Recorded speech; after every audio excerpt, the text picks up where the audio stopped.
Welcome to Samba Samba. Enjoy the video. You start by powering down the Imac and unplugging everything. This prevents shorts and accidental boot.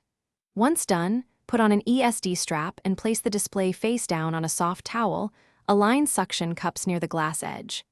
Next, loosen the adhesive by heating the perimeter with a hair dryer or heat gun at low setting.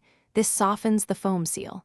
Then insert a plastic pick, feel for give, and slide slowly to separate the bezel glue. Work incrementally to avoid cracking the glass. With the glass loosened, lift the display a few degrees to access the connectors. Do not yank. You will see the display data cable and inverter/backlight connector. Use a spudger to lift locking tabs and unplug them gently because these connectors are fragile.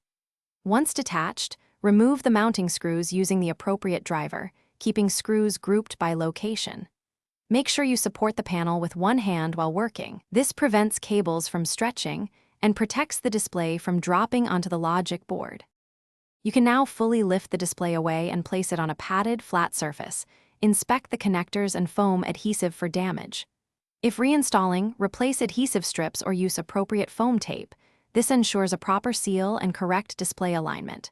Reconnect the display cables, secure screws, and test before sealing. If the screen stays dark after reassembly, don't panic.